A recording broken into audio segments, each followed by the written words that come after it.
High in an old oak tree at the edge of Silverleaf Valley lived Mack, a magpie known for his impressive collection of shiny things.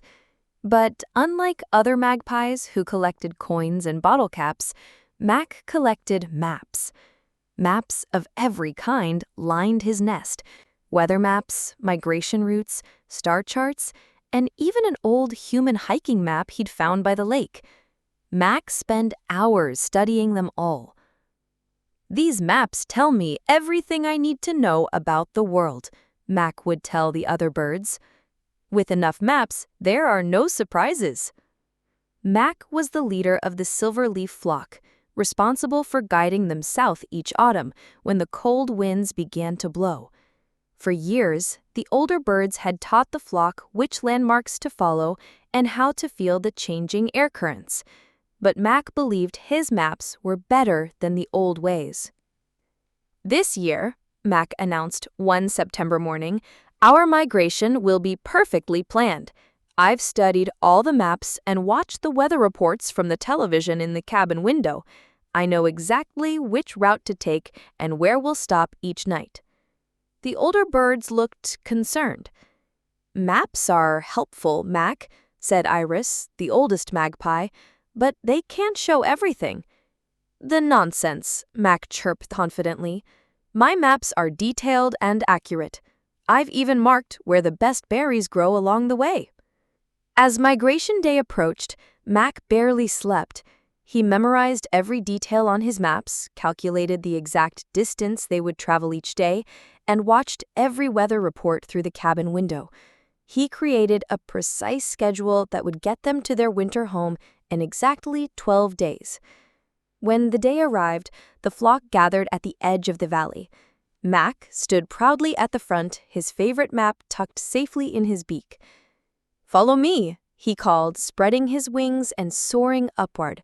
The flock rose behind him, a beautiful swirl of black and white feathers against the blue sky. For the first day, everything went according to plan. They covered exactly the distance Mack had calculated and settled for the night in the forest he had marked on his map. "See," Mack said proudly, "the map shows us everything we need to know." But on the second day, things began to change. Dark clouds gathered on the horizon, clouds that weren't supposed to be there, according to the weather report Mack had watched from the cabin window. "We need to adjust our course," suggested Iris. "Those clouds mean a storm is coming." Mack shook his head. "My map shows clear skies. The weatherman said so. We'll continue as planned." Within hours, heavy rain began to fall. The wind pushed against their wings, making flying difficult. Mack struggled to keep his map dry as he searched for the landmarks he had memorized, but they were hidden by the storm. "Mack, we need to find shelter," called Iris over the howling wind. "This storm isn't on your map, but it's definitely in our territory." Finally, soaked and exhausted, Mack had to admit that his perfect plan wasn't working.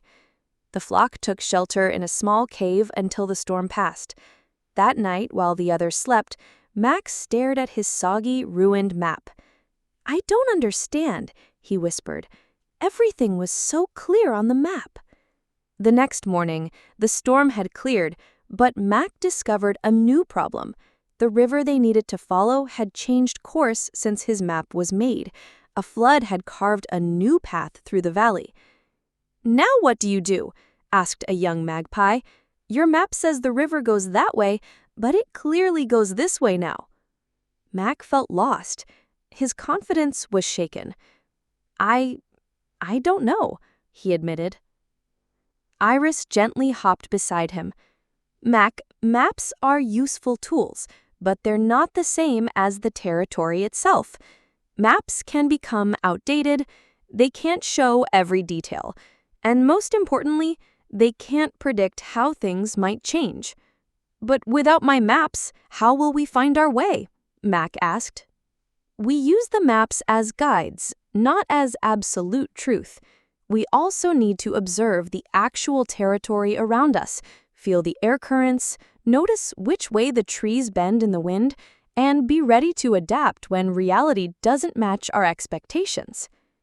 As the migration continued, Mack learned to balance what his map showed with what he actually observed. When a forest on his map had been cut down, the flock found a new place to rest. When unexpected tailwinds gave them extra speed, they adjusted their schedule. When they discovered a new field full of berries not marked on any map, they enjoyed the unexpected feast. By the time they reached their winter home, Mack had a new appreciation for both maps and territory.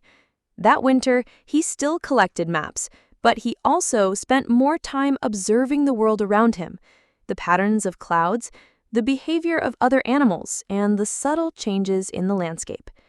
When spring came and it was time to migrate back north, Mack gathered the flock. "I've studied the maps," he told them, holding up his newest collection, "but I know they're just simplified pictures of a complex world. This time, we'll use them as guides while paying attention to the actual territory we fly through. Together, we'll find the best way home." As the flock soared into the sky, Mack felt a new kind of confidence, not the rigid certainty of believing his maps were perfect, but the flexible strength that comes from understanding that the map is not the territory and being ready to adapt when the real world surprises you.